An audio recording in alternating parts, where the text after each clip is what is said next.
Hello everyone. Hello बच्चों, कैसे हैं आप सभी। तो जो आज की क्लास में हम डिस्कशन करने वाले हैं एनसीईआरटी का चैप्टर नंबर जो फर्स्ट है उसका एग्जाम्पल नंबर 6। एग्जाम्पल नंबर 6 अपने पास क्या कह रहा है आप उसको रीड कर सकते हैं। Consider three charges Q1, Q2 and Q3। तीन चार्जेस है बच्चों और इज इक्वल टू Q। इन तीनों का जो मैग्नीट्यूड है, यानी मैं यहां लिख देता हूं अकॉर्डिंग टू क्वेश्चन अपने पास में ये कहा जा रहा है बच्चों कि तीन चार्जेस जो है Q1, Q2 एंड Q3 ये किसके इक्वल है बच्चों? Q के इक्वल है। तीनों का मैग्नीट्यूड सेम है। At the vertex of an equilateral triangle. ये तीनों कहाँ रखे हुए हैं? एक इक्विलैटरल ट्राइंगल के वर्टेक्स कॉर्नर्स पर रखे हुए हैं और उसका साइड कितना दे रखा है ट्राइंगल का? स्मॉल l दे रखा है। यानी ये क्वेश्चन अपने से इस तरीके से कह रहा है। यहां हम देखते हैं ये इक्विलैटरल ट्राइंगल बच्चों हम मान लेते हैं, ठीक है। एक बार इसको और थोड़ा बड़ा बना लेते हैं भाई।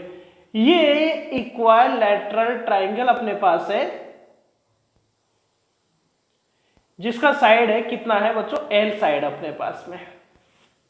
यहां Q1 चार्ज रखा हुआ है, मैग्नीट्यूड Q है। यहां Q2 चार्ज रखा हुआ है, मैग्नीट्यूड Q है। और ये Q3 रखा हुआ है, इसका मैग्नीट्यूड भी Q है। आपसे क्या कह रहा है? यानी ये तीनों चार्जेस जो है वो कहाँ रखे हुए? इक्विलैटरल ट्राइंगल पर रखे हुए जिसका साइड L है। What is the force? Resultant force की बात हमसे कह रहा है। Force on A charge Q, capital Q charge पर फोर्स पूछा है। अब ये कैपिटल Q चार्ज कहाँ है अभी तक हमें नहीं पता। ये कहाँ रखा हुआ है? ये रखा हुआ है इसके सेंटर पर। किसके? इस ट्राइंगल के सेंट्रोइड पॉइंट पर रखा हुआ है, यानी सेंटर पर रखा हुआ है। तो ये यहां से सेंटर, यहां से सेंटर, यहां पर मैं मानता हूं ये सेंटर अपने पास O है। और यहां पर कौन सा चार्ज रखा हुआ बच्चों? कैपिटल Q चार्ज रखा हुआ है। यहां कितना चार्ज रखा हुआ है? कैपिटल Q चार्ज अपने पास रखा हुआ है। इस कैपिटल Q चार्ज पर अपने को क्या फाइंड करना है बच्चों? फोर्स फाइंड करना है। कूलॉम लॉ में मैंने जो रिपल्सन और जो अट्रैक्शन फोर्स होता है उसका डायरेक्शन फाइंड करना मैंने आपको सिखाया है। डायरेक्शन दोनों चार्जेस की एडजॉइनिंग लाइन जो होती है उस पर अपने पास में अप्लाई होता है या लगता है। तो हम उसी के बेसिस पर यह फोर्सेस फाइंड करते हैं। सबसे पहले बच्चों हम बात करें कि यदि आपको इस Q1 के कारण यदि Q पर फोर्स चाहिए, ठीक है, तो ये फोर्स जो होगा रिपल्सन का फोर्स होगा, क्योंकि बच्चों Q Q Q और ये भी Q, capital Q positive charges है तो रिपल्सन फोर्स होगा। अब ये Q1, Q2 और Q3 तीनों चार्जेस के कारण इस सेंटर पर हमें फोर्स फाइंड करना है। तो इस Q1 के कारण जो फोर्स होगा बच्चों मैं मानता हूं कितना है? F1 है। अब F1 जो होगा उसका डायरेक्शन कहाँ होगा? उसका डायरेक्शन होगा बच्चों ये रिपल्सन के कारण इस डायरेक्शन में, यानी ये अपने पास कौन सा फोर्स होगा? F1 होगा। अब मैग्नीट्यूड F1 कितना होगा वो अभी हम देखते हैं। सबसे पहले डायरेक्शन आप देखें ताकि रिजल्टेंट फाइंड करने में इजी रहे।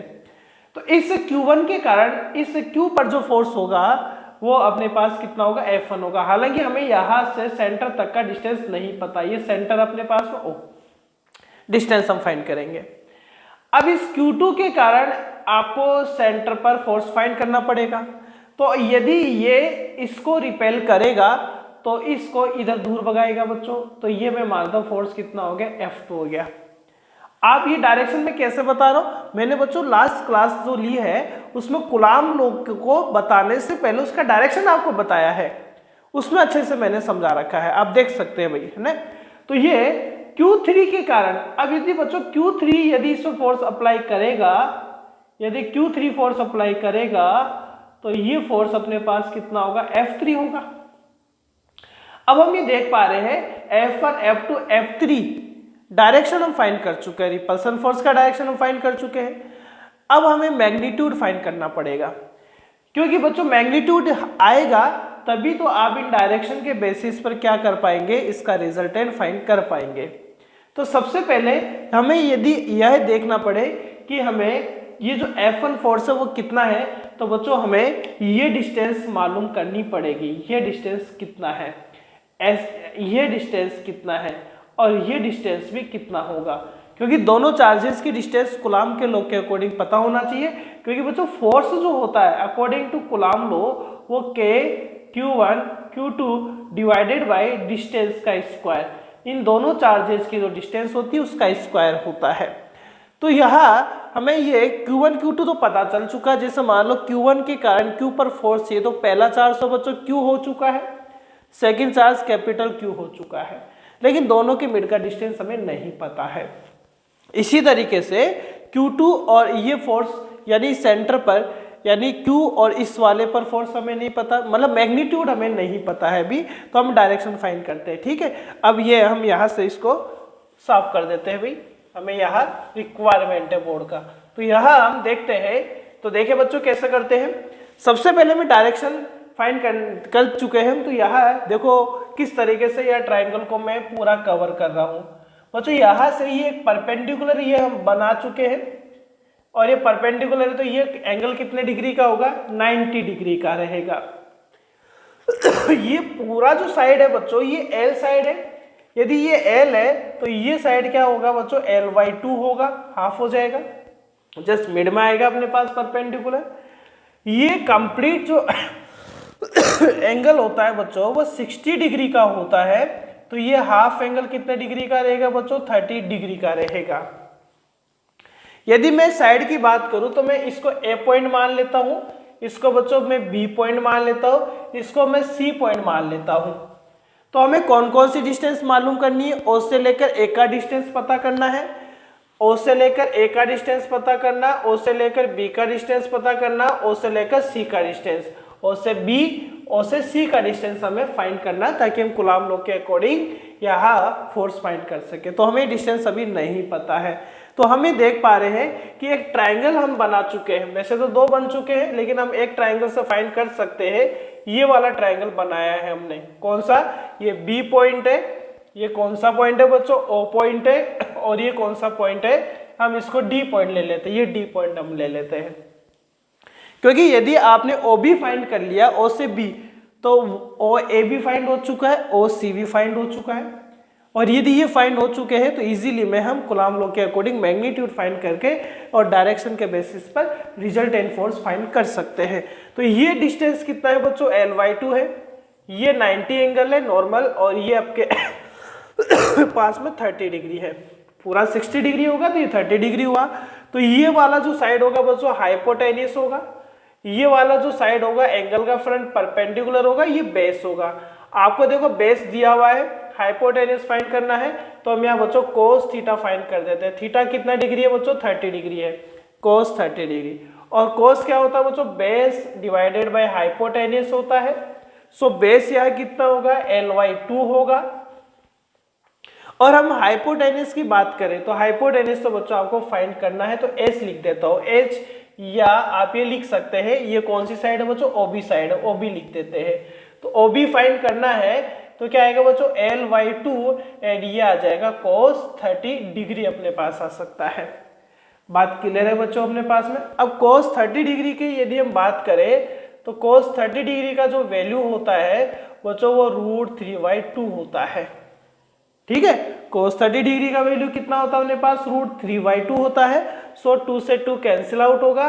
तो हम ही देख पा रहे हैं OA, OB और OC का वैल्यू अपने पास फाइंड हो चुका है। कितना आएगा, L डिवाइडेड बाई √3 अपने पास आने वाला है। ये अपने पास में OA, OB और OC का वैल्यू आ चुका है।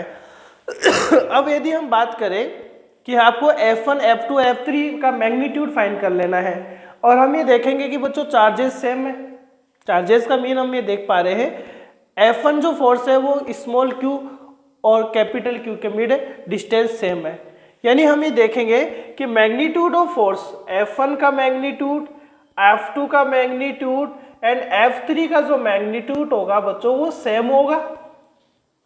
क्यों सेम होगा, क्योंकि चार्जेस सेम है, डिस्टेंस दोनों चार्जेस के मिड में सेम है सभी में, और फोर्स क्या होगा, K, Q1 यानी Q, क्योंकि सभी में चार्ज Q है, फर्स्ट चार्ज, सेकंड चार्ज सभी सेंटर पर कैपिटल क्यू पर फोर्स लगा रहे। डिस्टेंस कितना है बच्चों, L√3, ये डिस्टेंस का, और ये अपने पास स्क्वायर आ चुका है। मैं इसको इक्वेशन नंबर बच्चों फर्स्ट दे देता हूँ। क्या यहाँ तक बात समझ में आई? एक बार आप इसको नोट करें बच्चों, ताकि मैं इस वाले पोर्शन को यहाँ से डायग्राम को एक बार क्लीन कर सकूँ, है ना। देखें कैसे, यहाँ तक बात समझ में आ चुकी है। मैं इस डायग्राम को मैग्नीट्यूड बता चुका हूँ, तो मैं डायग्राम को एक बार वापस से डायरेक्शन समझाते हुए वापस से बना रहा हूँ भाई। हम ये देखेंगे क्योंकि हमारे पास में बच्चों यहाँ रिजल्टेंट के लिए डायरेक्शन मस्ट होना चाहिए था। F1 जो है, F1 का डायरेक्शन बच्चों इस तरीके से था, ये F1 का डायरेक्शन था, ये सेंटर मान लेते हैं हम यहाँ पर, ठीक है। F2 का डायरेक्शन अपने पास इस तरीके से था, F2 का डायरेक्शन था। इसी तरीके से F3 का डायरेक्शन ये अपने पास ये है, और ये ट्राइंगल इस तरीके से था, ठीक है। ये एंगल बच्चों कितने डिग्री का था, 30 डिग्री का, है ना। कंप्लीट एंगल ये 30 डिग्री का, ये 30 डिग्री का था। यदि ये पूरा ट्राइंगल हम लेते हैं तो एक ट्राइंगल में टोटल एंगल कितने डिग्री का होता है बच्चों, 180 डिग्री का होता है।